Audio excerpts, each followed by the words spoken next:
It is easy to get somewhat blasé about a rocket factory if you're here every day. But it's true what you say. I mean, this really is a rocket factory, and you're walking around, and that's a rocket engine, and that's a stage that's going to go to orbit, and that's a spacecraft that's going to carry people to the space station, and one thing after another. And these are actually pretty remarkable things. But I have to remind myself of that from time to time, because as I walk around, all I tend to see are, oh, we got to fix that, we got to improve this, we got to change that design. So I have to sort of bring myself back, think about the big picture, and remind myself that this is actually pretty cool, unusual stuff. The reason I'm doing SpaceX is not due to some childhood epiphany or because I think this is the highest return on investment way to spend money. I think starting a rocket company is an unusual thing to do and pretty risky. But I'm a big believer in us becoming a space-sparing civilization and ultimately extending life beyond Earth. When I was in college, I tried to think, what are the really big problems that face the world, that which will most affect the future of humanity? And the three that I thought were the most important were the internet, transition to a sustainable energy economy, and the third was space exploration, in particular making life multiplanetary. And I didn't really think I'd have anything to do with the third one, because that seemed like the province of governments largely or entirely. I wasn't sure how I could get involved in sustainable energy. Although that was the path that I originally started on. That's what originally brought me to Silicon Valley, was to do a PhD at Stanford in energy storage technologies for electric vehicles. I taught myself how to program computers when I was a kid, and bought my first computer when I was 10 and sold my first commercial program when I was 12. Not bad. Yeah. Made a lot of money for a little kid. So take me from that you were a programmer, and did you sit, now I'm not real clear on leading up to the PayPal, did you program, was it X2 or Profinity? Maybe I don't have the story right, but how did that all come about? Sure. Big innovation of what we think of as PayPal. Right. Well, I had a company before that, which was called Zip2, which people wouldn't generally have heard of, but it did things like maps and directions and Yellow Pages, and it also did email, calendaring, personalization. But really, that software was provided to the major media companies like the New York Times Company, Hearst, Knight Ridder, to power their websites and really have a much more functional experience for the user. So my first company was not a consumer company. It was primarily providing internet software to media companies to enable them to go online. But then the second company, PayPal, started off originally as X.com, and then about a year after I started the company, merged with another company called Confinity, and both Confinity and X had started from very different places, or not, kind of different. X had started off as a financial services company. The idea was to aggregate all of your financial services seamlessly in one place, make it really easy to use, so you don't have to go to multiple financial institutions to take care of your mortgage, your credit cards, your banking relationship, insurance, mutual funds. Well, you could just go in one location. And we had a feature which was the ability to email money to anyone in the system. Was that the real sort of big headline and the big innovative thing? Well, it was very easy to implement in the beginning. It gets harder to implement over time as you are forced to minimize the fraud in a system. But the initial implementation of email payments is really trivial. But anyway, we had that as a feature, and whenever we demonstrate the system to people, they wouldn't get excited about the aggregation of financial services, but they got really wowed by the fact that you could email money to somebody.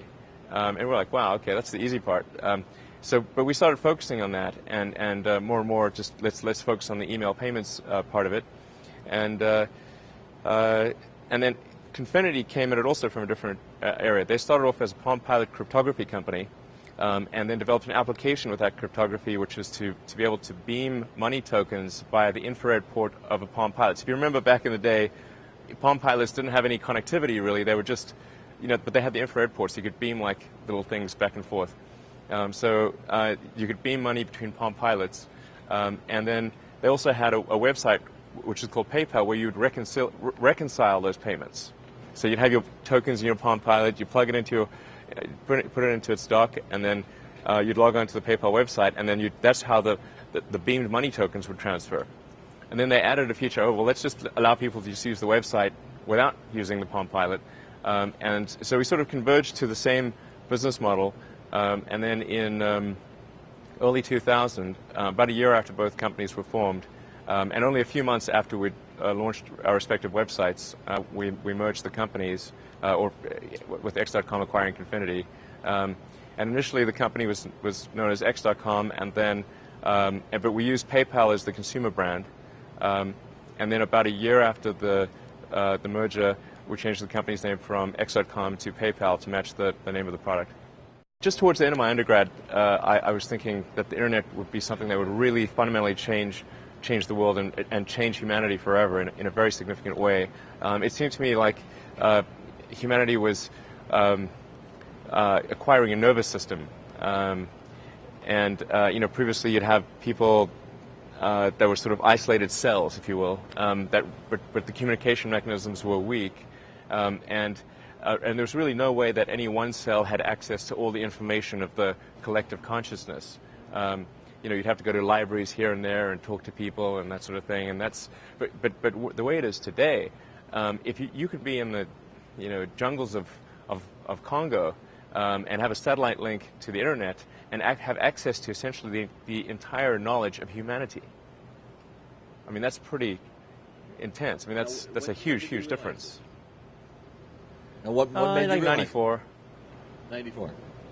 Yeah. And so that's when you started concentrating then on the internet as the first of these three ideas.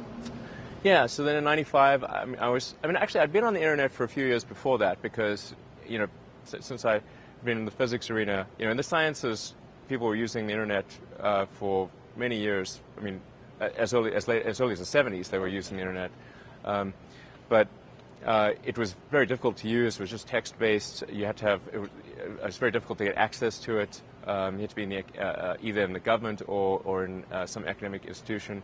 But once it became clear that the internet was going to be widespread, that everyone would have access to it, that's when it occurred to me that this is really going to fundamentally change humanity. And that became clear in around about the 94 time frame. PayPal was not the first to do email payments. So you have to say, well, why did it succeed where others did not?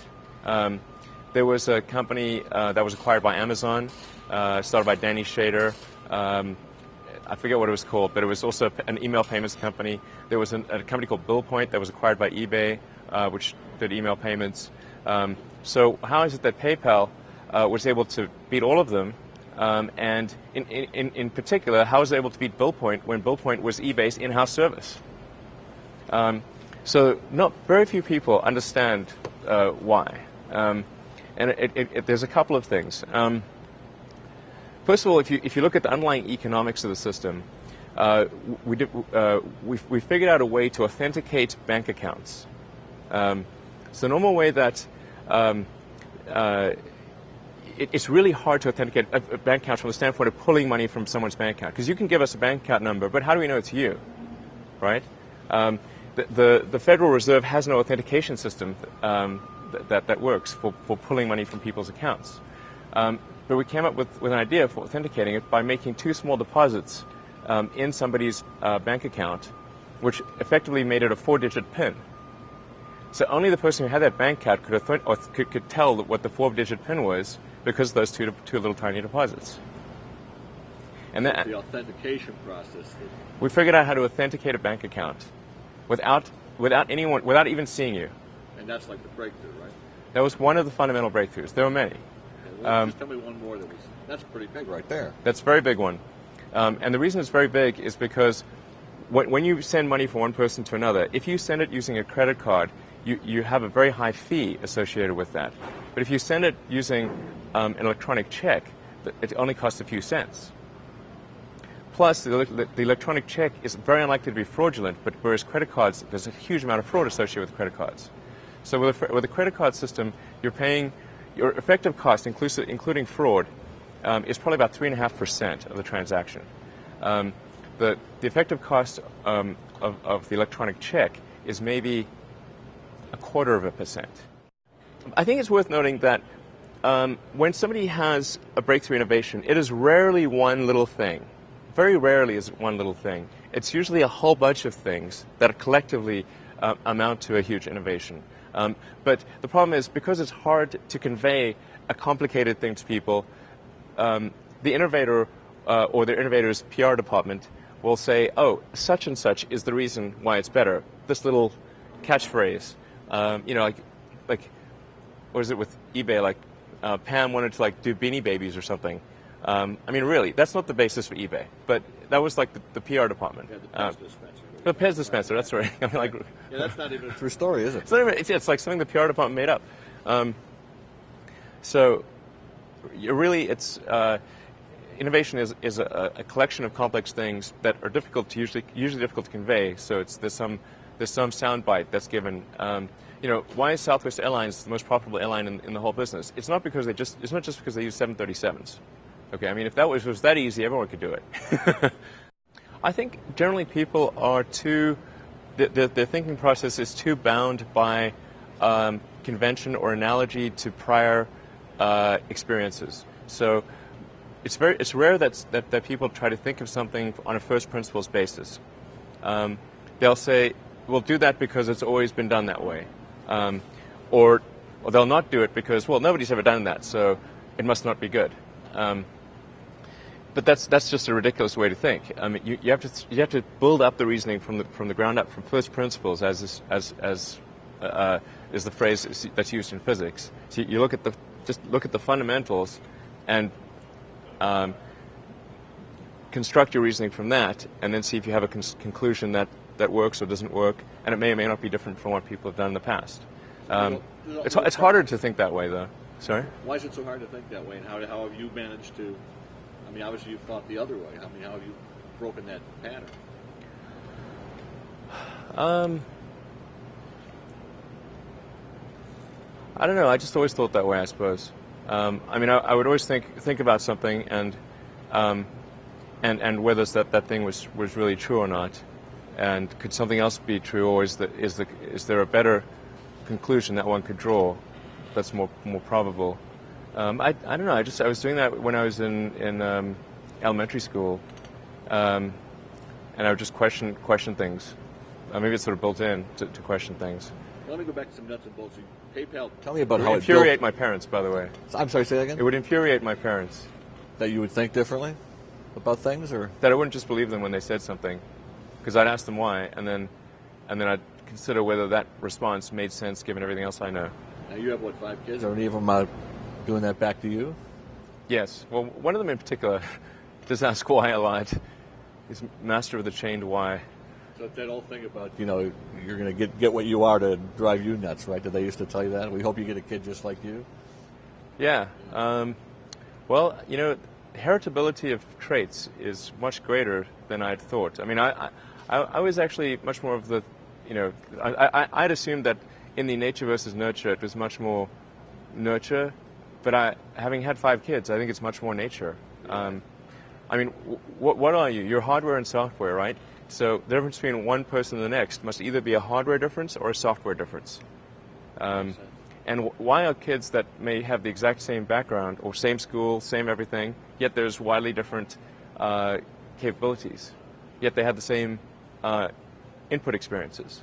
Well, then it must be the hardware that's different.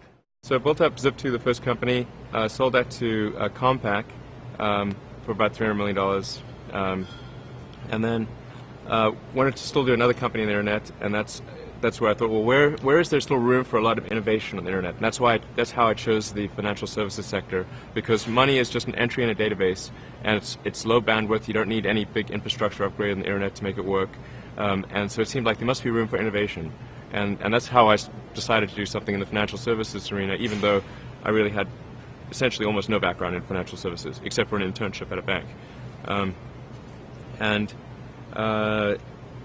Anyway, so then PayPal went public. We sold PayPal to eBay for about $1.5 billion, and then I wanted to do something different, something outside of the internet arena. I was a little burnt out on the internet, having been immersed in it and spending it, every day of my life on it for a long time, and that's where I thought, well, I've got a bit of capital.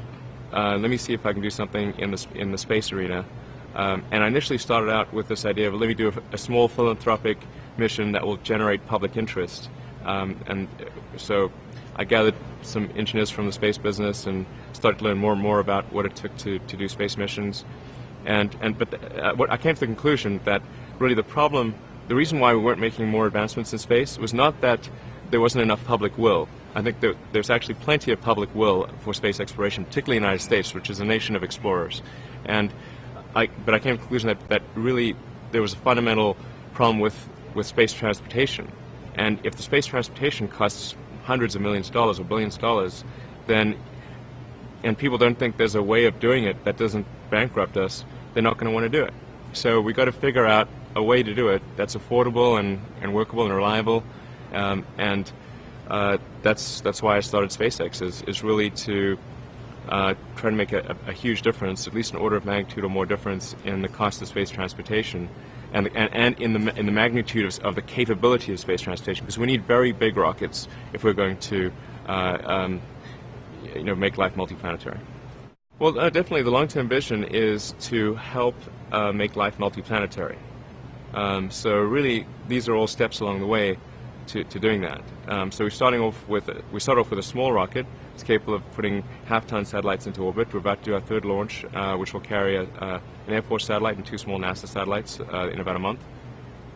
And then we've got our big rocket under development, the Falcon 9, which will actually be the most capable rocket in the world, or at least the Falcon 9 Heavy, which is a larger variant of it with 2 side boosters, will be the most capable rocket in the world. And we also have our Dragon spacecraft. And then a couple of years ago, we won the contract to design, build, and operate the successor to the Space Shuttle, which retires in 2010. So we will be taking supplies to the space station, returning them to Earth, and then NASA has an option to add manned capability to our system. To pay us to transport astronauts as well, which we think they will exercise. And we were actually designing the whole system with people in mind from the beginning. So it's a relatively small difference from one to the next. And to most people, I mean, we come in here, we look at This, we're thinking NASA. So compare the NASA approach to your approach at SpaceX. Compare and contrast that a little for me so we see the difference. Sure. Well, it's important to appreciate that the actual hardware construction is done by semi-private companies. I mean, Boeing and Lockheed are the 2 biggest contractors to NASA. So when you see a rocket getting launched, that's either a Boeing or a Lockheed rocket typically.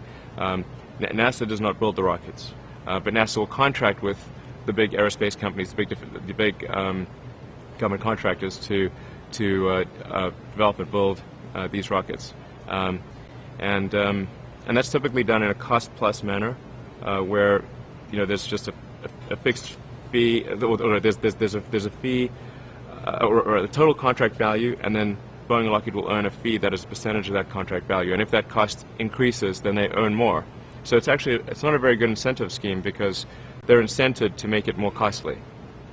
And that's one of the problems that plagues the cost of space exploration. One of the big differences we're aiming for here is full reusability.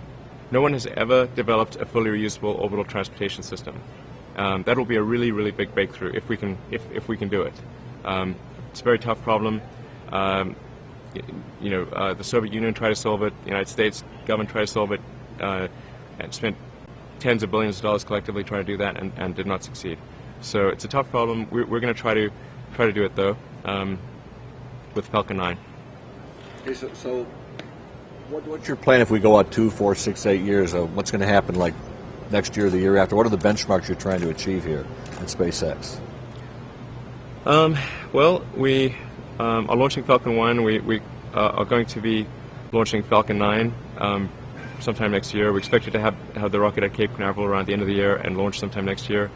And that'll carry both heavy satellites of over 10 tons to orbit, as well as transport our Dragon spacecraft, deliver that to orbit so it can go to the space station and do resupply. So 2 years from now, we expect to have launched our big rocket and demonstrated resupply to the space station. 4 years from now, I think we will demonstrate manned transport.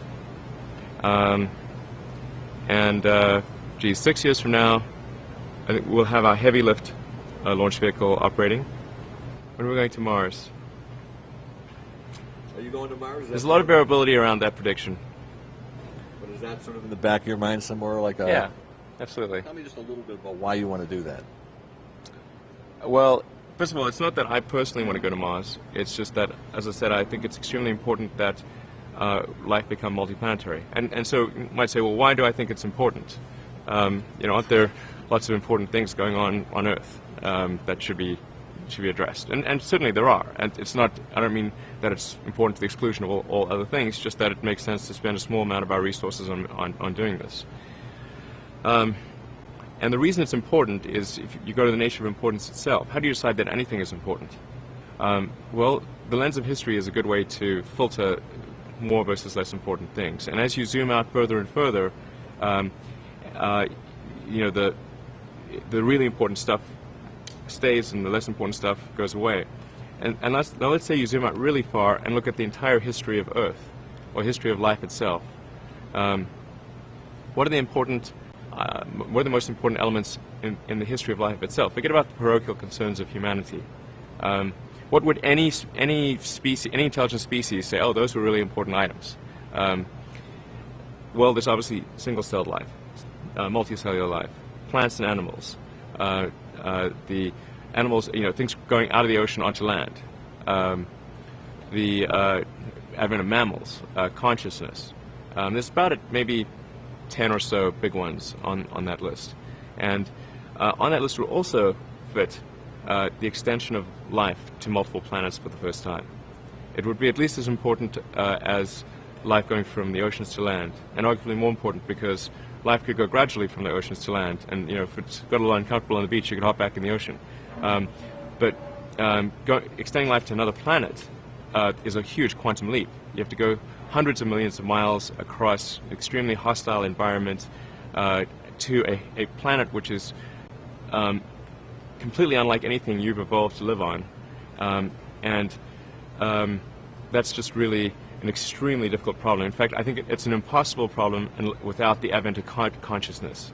So consciousness is a necessary precursor for that. It's almost like part of a grand design. You think there is some kind of destiny involved in this, or is it just physics? Well, do I think that there's some sort of master intelligence architecting all of this stuff? I think probably not, because then you have to say, where did the master intelligence come from? So it sort of begs the question of, So I think really you can explain this with the fundamental laws of physics. It's a complex phenomenon from simple elements.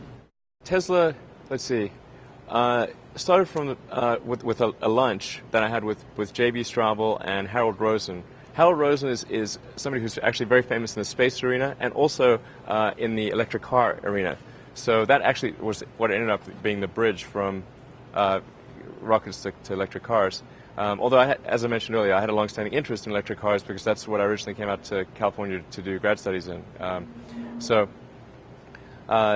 Anyway, I had lunch with JB and Harold, and JB mentioned this company, AC Propulsion, which had this car called the T0, which was a kit car with lithium-ion batteries that had a 0 to 60 under 4 seconds, 250-mile range. So I was like, yeah, wow, that sounds great. And that sounds about right, because if you go from nickel metal hydride to lithium-ion, you about double the energy density. And the EV1, which was a nickel metal hydride car, had about a 120-mile range. So if you double energy density, you're going to get 240-mile range or thereabouts. So I got a test drive of the T0. I said, wow, this is really great. I try to encourage AC Propulsion to go into production with the T0, or productize it essentially, but they weren't inclined to do that. They're sort of more of a inventor type shop. They don't like to make product. And I tried to get them to even make one for me, and they wouldn't make one for me. Anyway, but they did end up introducing me to three guys, Martin Eberhard, Mark Tarpening, and Ian Wright, who were interested in productizing the T0. So I founded the company and worked with those three guys to develop the Tesla Roadster. The design ended up being an iteration between myself, primarily between myself, J.B. Straubel, the guy I'd had lunch with, who joined Tesla right after I funded it, and Martin Everhart. Yeah, with the Tesla Roadster, the sports car, it's a two-seater sports car, very high performance. It says supercar performance. In fact, it'll beat any Ferrari or Aston Martin in acceleration, it has more than twice the energy efficiency of a Prius. The fully computed well-to-wheel efficiency, taking a gallon of oil and converting that to burning that to generate electricity, taking transmission losses and charging losses into account, counting how many miles you get, and taking that gallon of oil, refining it to gasoline, and seeing how many miles you get. That's how you get the well-to-wheel efficiency. The Roadster is more than twice as good as a Prius. But it's $100,000. And the reason is because new technology takes time to optimize. We're working on Model 2, which is a luxury sports sedan, 4-door, 5-passenger, quite roomy, and that'll go for about half the price. And then we've got additional products in the queue, which will drop that price by half again, and get us to about a $30,000 car. With Solar City, the idea there is to help solve the production side of electricity. So it's all well and good if you've got electric cars, but how do you produce the electricity? So that's why I wanted to do Solar City. And there I have to give a lot of credit to Lyndon Rive and Peter Rive, who are actually my cousins, but they're the guys making it happen. And although I contributed the initial idea, that's really just a small part of the equation. As Edison said, it's 1% inspiration, 99% perspiration. And they've just done a phenomenal job on executing that company and making solar power affordable. And also, it's innovation on so many levels, because there's the installation and the construction of the solar power, but then you also have to say, well, how do you make it so that people don't have to outlay a bunch of money? Because solar power is very much a cost of capital type of business. Because once you've paid for it, there's no fuel. So it's really, how do you reduce the cost of capital for buying the thing in the first place? And they've come up with some very innovative financial tools. Working with Morgan Stanley, they set up a $300 million fund that allows people to establish solar power with no money down. So, I mean, how do you like this proposition? You put no money down, and your electricity bill goes down. What's not to like? What's not to like, exactly. So they're growing like gangbusters. It's a little intense. Actually, I'm trying to throttle back, because particularly the triplets are starting to gain consciousness. They're almost 2, and well, before kids gain consciousness, they don't really know if you're there or not. I mean, they know that people are there, they recognize familiar faces, but they don't know. They don't have expectations that Dad will be home at a certain time. The twins do. There are 4. You have triplets and twins? Yeah, all boys. So I definitely have to scale down my work activity within. I think I've got no more than a year. But you spend, between these 3 big things going on now, is most of it here at SpaceX, or is it? I mean, where you're at your work day, where are you putting in most of the time, I guess? It does vary. So, I mean, right now I'm probably 60-40, or 60% SpaceX, 40% Tesla. Well, actually, probably 60% SpaceX, 35% Tesla, and 5% Solar City and everything else. So most of my time is really split primarily between SpaceX and Solar City. Long term, I'd like to be more like to reduce the total number of hours worked, and to be roughly 25% Solar City, 25% Tesla, maybe 60. Yeah, change the ratio to be a little more weighted in favor of SpaceX, because I wasn't expecting to spend so much time with Tesla, and then also just to reduce the total number of hours so I have more time to spend with my kids. Tell me a little bit more about the philosophy of how you make that all work, how you attract the people, how you manage it. You talked about the first principles of physics. Do you actually apply the principles of physics to your philosophical thinking of how to do this, or you take me into that realm?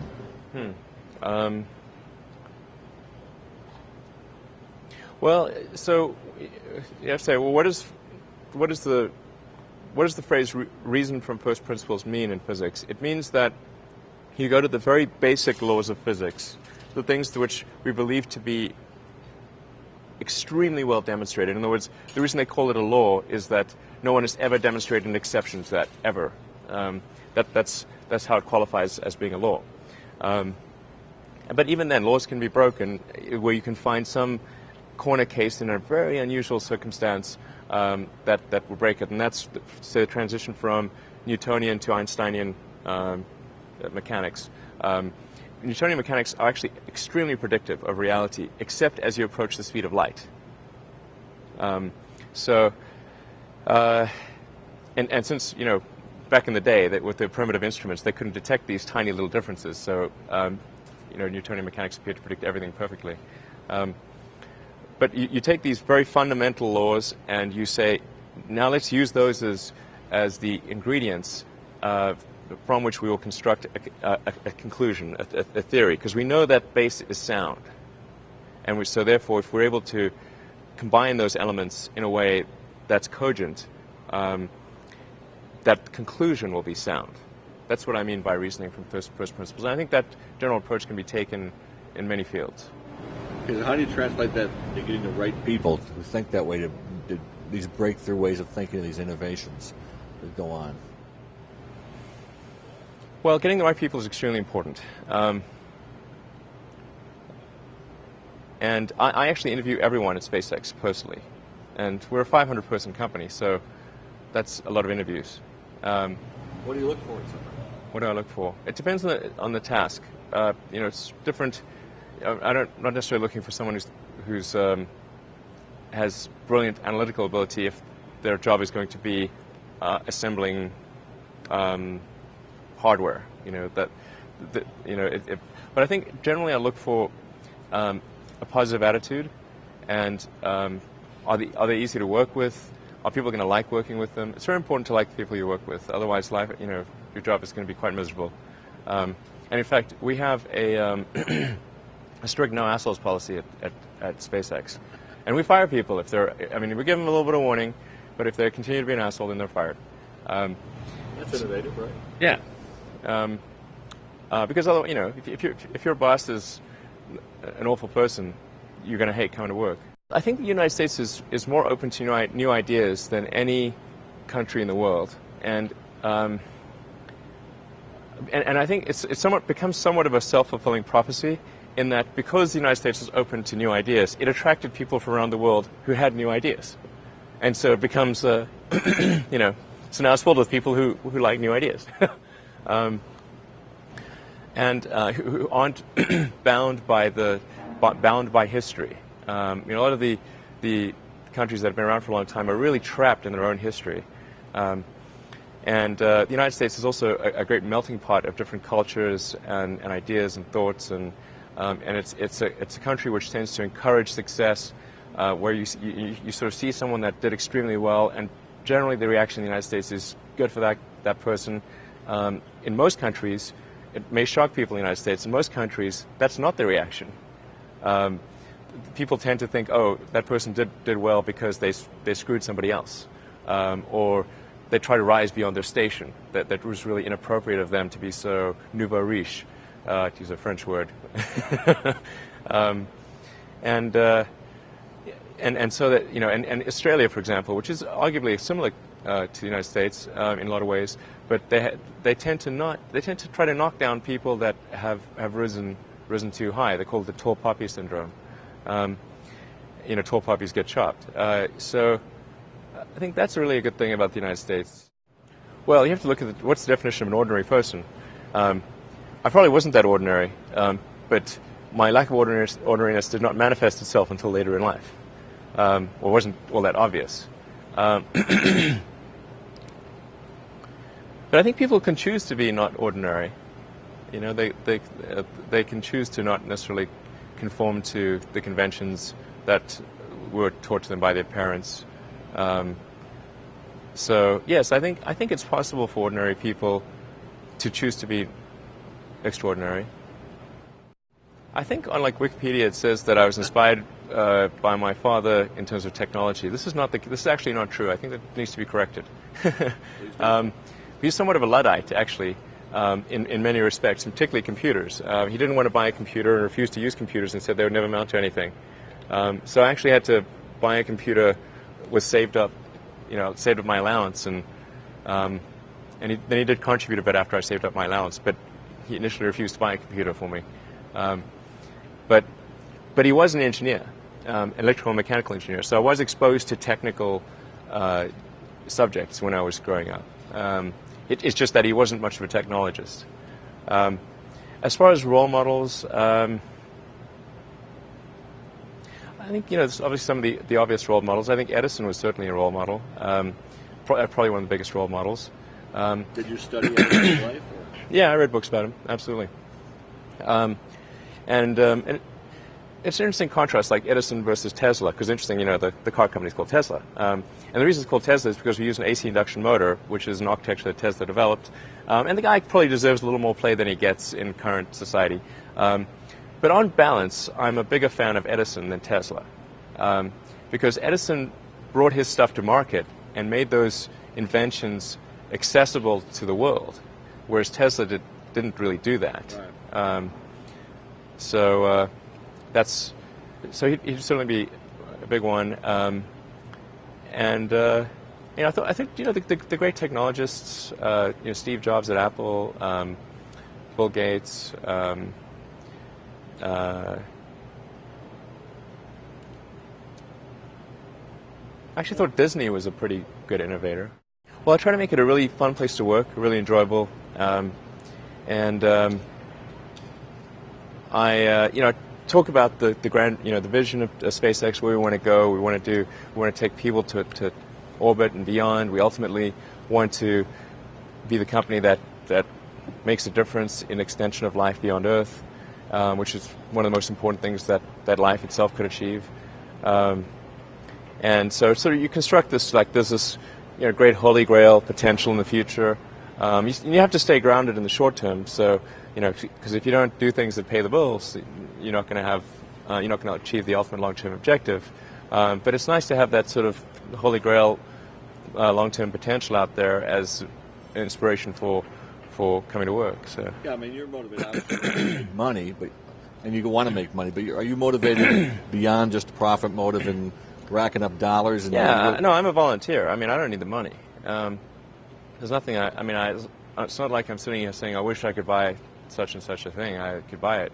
I get paid minimum wage. Actually, I don't even get overtime. But not being motivated personally by money is not the same as saying that I think SpaceX shouldn't make money. In fact, it's very important that SpaceX is profitable, or we will not be able to earn the money necessary to continue future developments, because the company's at a scale right now where I can't afford to just personally fund it and not get any, and not if we don't generate any revenue. We have to sort of earn our keep because we're a pretty big company right now. Well, I think it's really a mindset. You have to decide we're going to try to do things differently.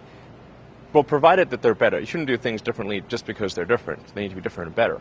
But I think you just have to sort of decide.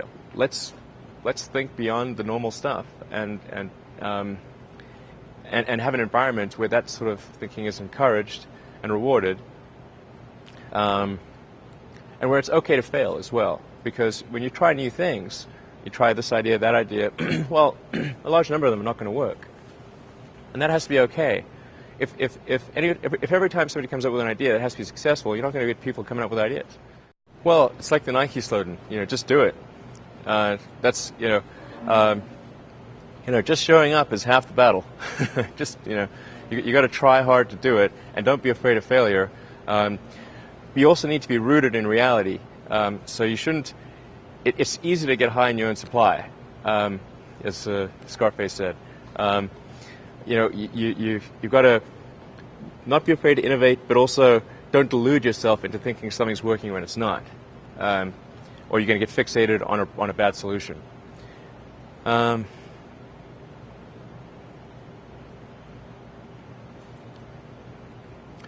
Yeah, and I think also just don't be afraid of new arenas. You can get a book, you can learn something, and experiment with your hands, and just make it happen. Find a way or make a way to get something done.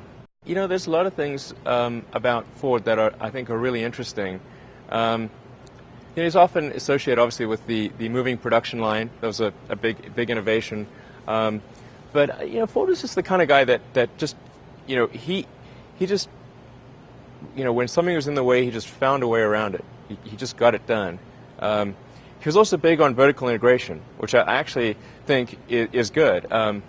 That in modern world, people have started to think that vertical integration is bad. I think Ford was right that you do want to be vertically integrated, not to a silly degree, but you do want to be vertically integrated. You also think it's good to combine engineering and production, so have development and production close together, because when you try to make something, there's a big leap between making that first prototype and actually making it, manufacturing it in large quantity with good quality. It's really hard to make that leap, and for some reason people decide, oh, they're going to do the engineering here and do the manufacturing, the other side of the world, and I think that actually ends up often being pretty inefficient. I like that combination of engineering and production. What else is there?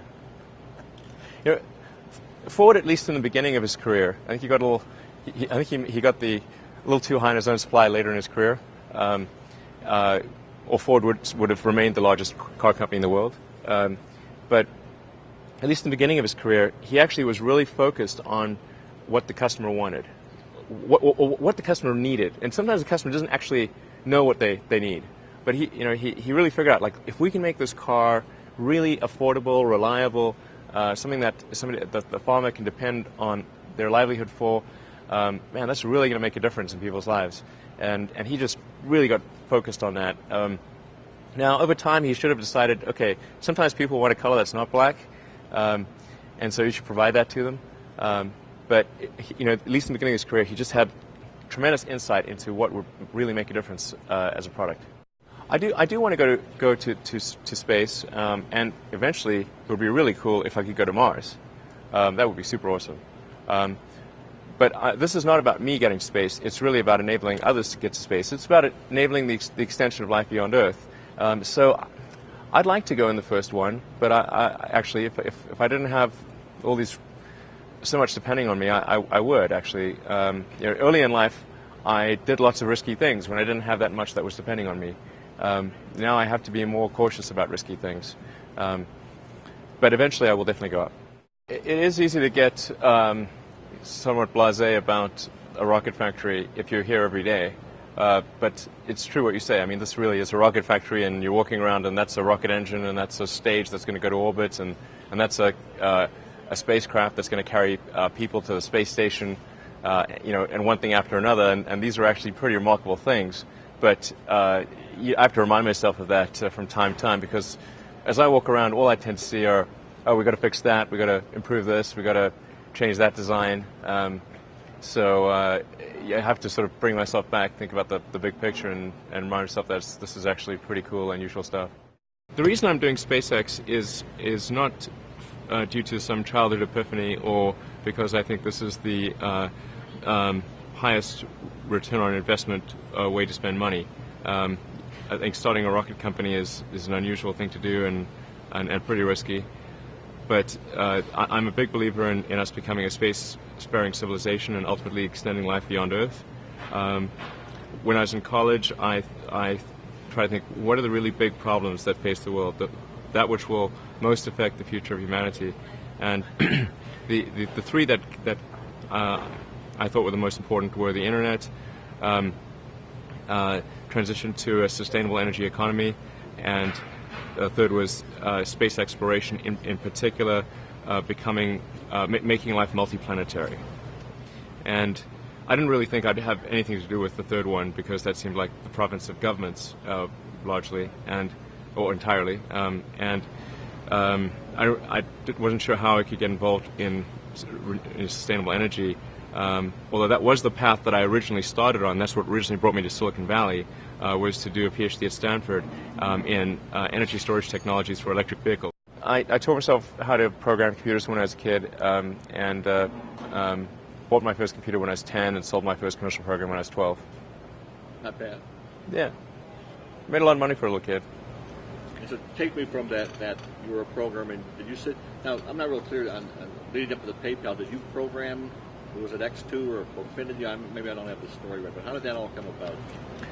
Sure. To a big innovation of what we think of as PayPal. Right. Well, I had a company before that, which was called Zip2, which people wouldn't generally have heard of, but it did things like maps and directions and Yellow Pages, and it also did email, calendaring, personalization. But really, that software was provided to the major media companies like the New York Times Company, Hearst, Knight Ridder, to power their websites and really have a much more functional experience for the user. So my first company was not a consumer company. It was primarily providing internet software to media companies to enable them to go online. But